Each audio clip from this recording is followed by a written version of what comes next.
睡前聊历史，每天一个历史故事。今天我们聊的是胡化的盛唐。提到唐朝，我们的脑海里总是会浮现出无数绚丽的画面，万国衣冠拜冕旒的大明宫，连绵不绝的丝绸之路，李白的剑与酒，杜甫的诗与泪，还有那些长相思、长安城的千古绝唱。在绝大多数中国人的文化认同里，唐朝是汉民族历史上最伟大的巅峰时期，是中华正统文明最为璀璨的一页。但是，如果我们拨开历史的表象，跳出传统的单一民族史观，去仔细审视唐朝皇室的血脉基因，去深究当时社会的文化底层逻辑，我们就会发现一个极其惊人，甚至有些颠覆常理的历史真相。唐朝其实并不是一个纯粹的汉人王朝，而是一个高度胡化，甚至可以被称为欧亚大陆混合文明的庞大帝国。唐朝之所以能够取得如此不可思议的伟大成就，恰恰不是因为它有多么纯正，而是因为它在血统、政治、军事和文化上完美地融合了农耕文明与游牧文明，完成了中国历史上最伟大的一次大混血。今天我们就来深度解析大唐皇室背后的鲜卑血统与其深层的文化基因，探讨一下唐朝作为欧亚大陆文明的真实面貌。让我们先把时间的指针拨回到唐朝建立之前，去看看李唐皇室的祖先们。要理解唐朝的血脉，就必须了解一个中国历史上极为特殊的政治利益集团——关陇集团。历史学家陈寅恪先生曾提出过著名的关陇集团理论，这个集团发源于北魏时期的武川镇，也就是今天内蒙古呼和浩特武川县一带。当时的北魏是鲜卑人建立的政权，为了防御北方的柔然，他们在边境设立了6个军镇，武川镇就是其中之一。这里气候苦寒，民风彪悍，驻守在这里的将领和士兵既有鲜卑贵族，也有被鲜卑化的汉人豪强。唐朝的开国皇帝唐高祖李渊的祖父名叫李虎，李虎就是当年武川镇的一名猛将，后来跟随北魏分裂出来的西魏权臣宇文泰，立下赫赫战功，成为了西魏8柱国之一。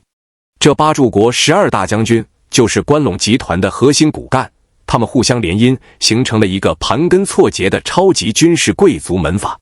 我们来看看李唐皇室历代主母的出身。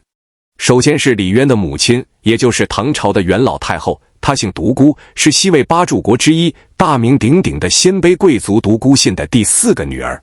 独孤信被后人戏称为中国历史上最牛的老丈人，他的大女儿嫁给了北周明帝，四女儿嫁给了李虎的儿子李炳，生下了李渊，妻女儿独孤伽罗嫁给了隋文帝杨坚，生下了隋炀帝杨广。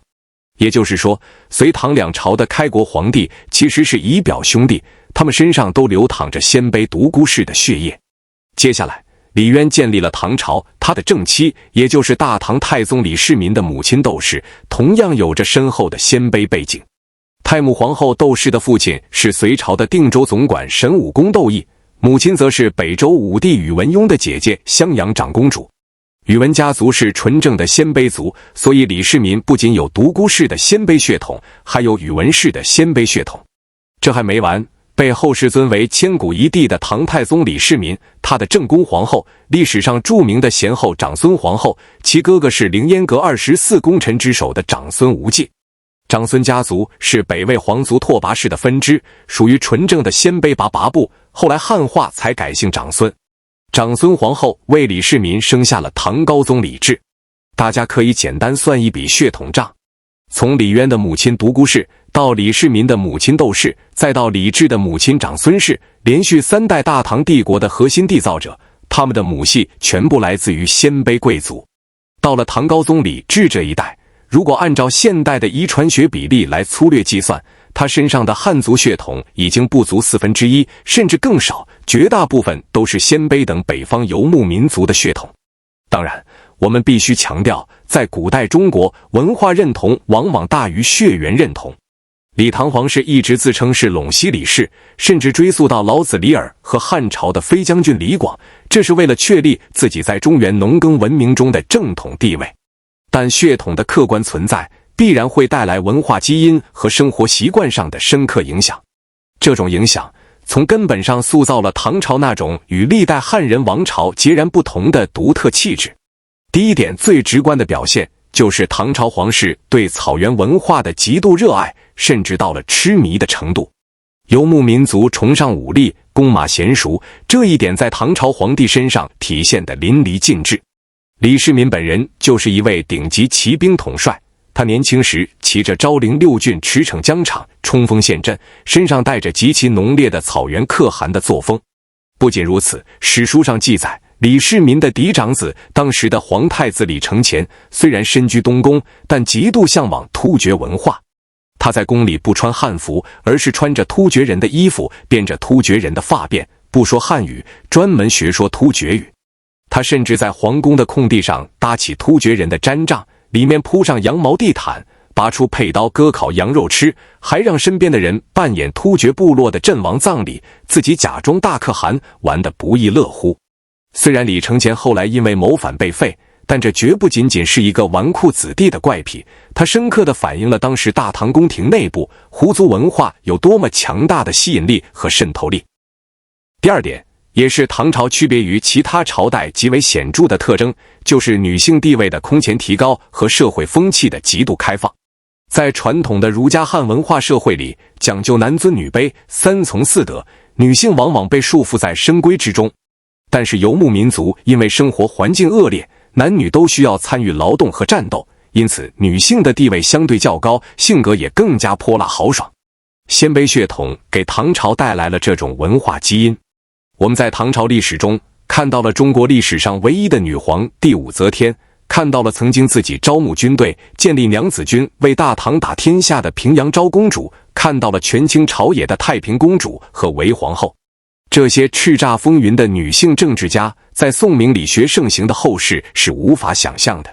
在民间的壁画和陶俑中，我们也能看到大量唐代贵族妇女穿着男装，或者穿着领口开得很低的胡服，骑着高头大马，在长安城的大街上打马球、狩猎、踏青。她们不需要裹小脚，也不需要掩藏自己的美丽，这种自信、张扬、充满力量感的女性形象，正是游牧民族豪迈之气与中原文明融合的最佳体现。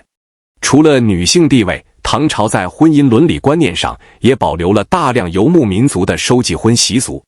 所谓收继婚，就是父亲死后，儿子可以娶除了生母之外的庶母，哥哥死后，弟弟可以娶嫂子。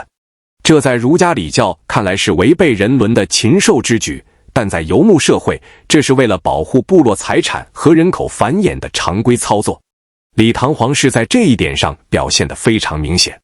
唐太宗李世民在玄武门之变杀死了弟弟李元吉后，将李元吉的妻子杨氏纳入后宫，甚至一度想立她为皇后。而唐高宗李治更是直接娶了自己父亲的才人武则天。唐玄宗李隆基则将自己的儿媳妇杨玉环变成了自己的贵妃。这种在正统儒家看来大逆不道的事情，在唐朝皇室内部却习以为常，这不得不说是鲜卑血统带来的伦理观念上的胡风遗留。探讨了血统和文化基因，我们再来看看唐朝的政治和军事战略。这也是为什么我说唐朝本质上是一个欧亚大陆文明的原因。传统的中国大一统王朝，比如汉朝或者明朝，他们的核心统治逻辑是农耕文明的防御型战略。他们修筑长城，把长城以内的农耕区作为核心统治区，将长城以外的游牧民族视为化外之民或者蛮夷。两者之间的关系，要么是汉朝那种和亲与讨伐并举，要么是明朝那种坚壁清野的对抗。但在唐朝，这种地理和心理上的界限被彻底打破了。公元630年，唐太宗李世民派李京大败东突厥，活捉了颉利可汗。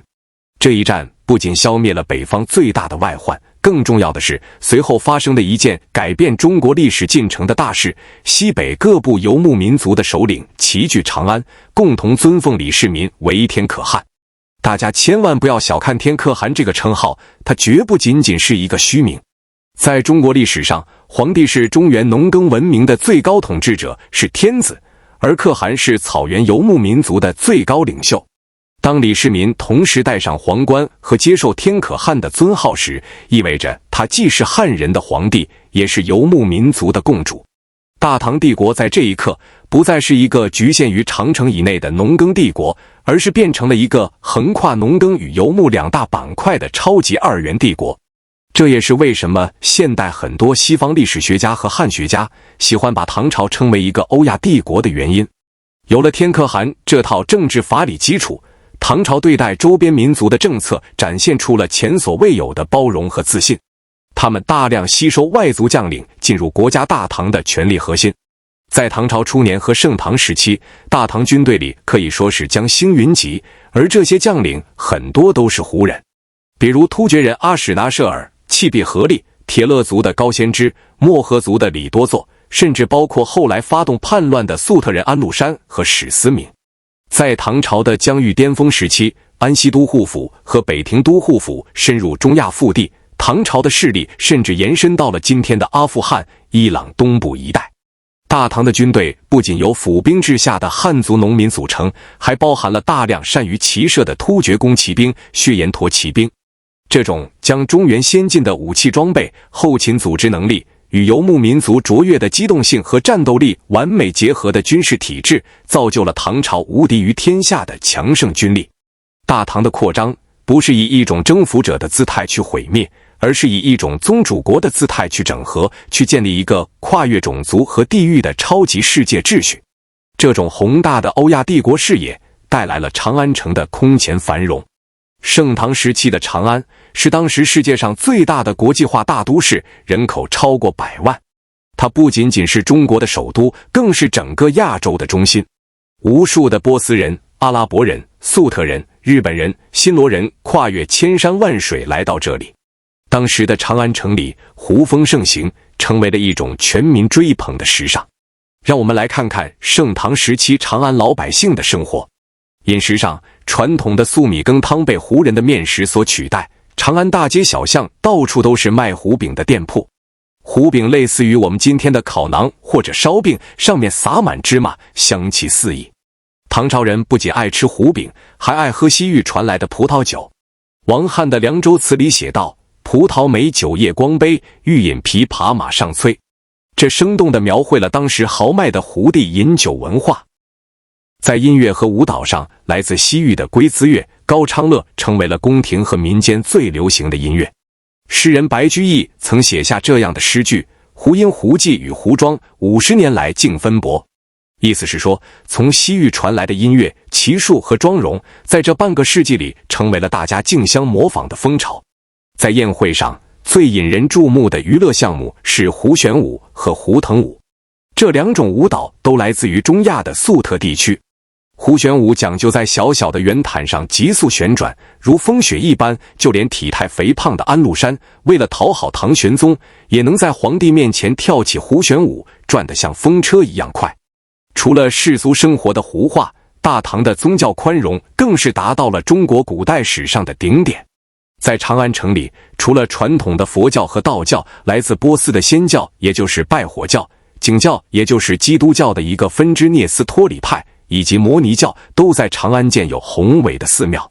长安城的西市充斥着闭眼黄须的胡商，他们带来了香料、宝石、药材，带走了丝绸、瓷器、茶叶。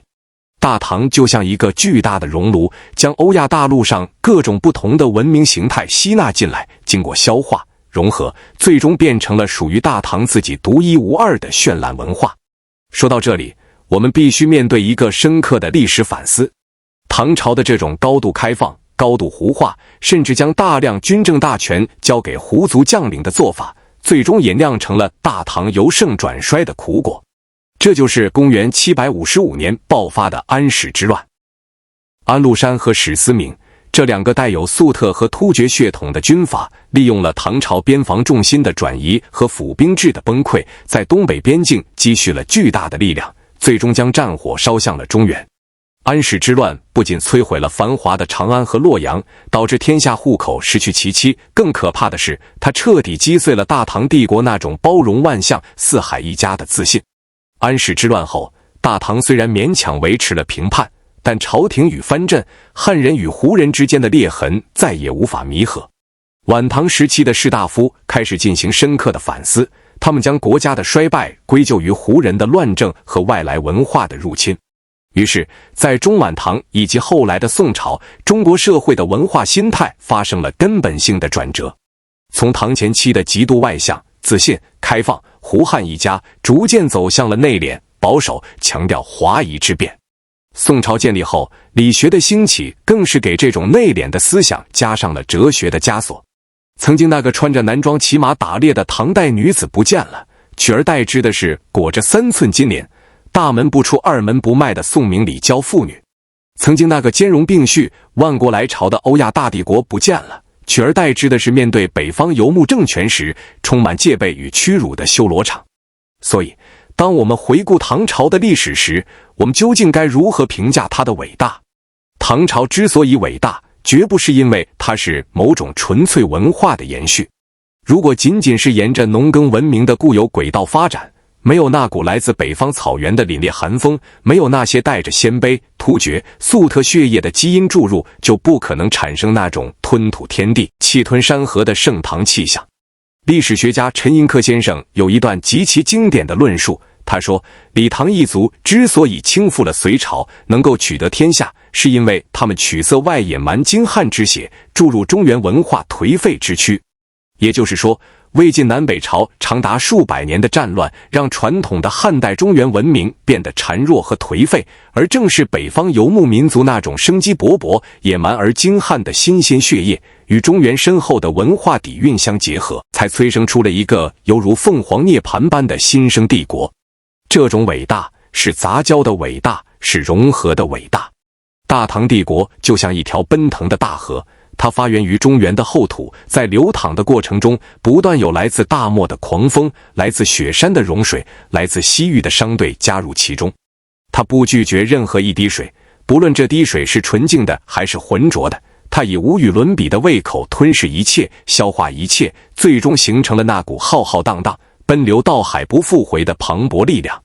所以，回答我们节目开头的那个问题，唐朝其实是一个欧亚大陆文明，而非纯粹的汉人文明吗？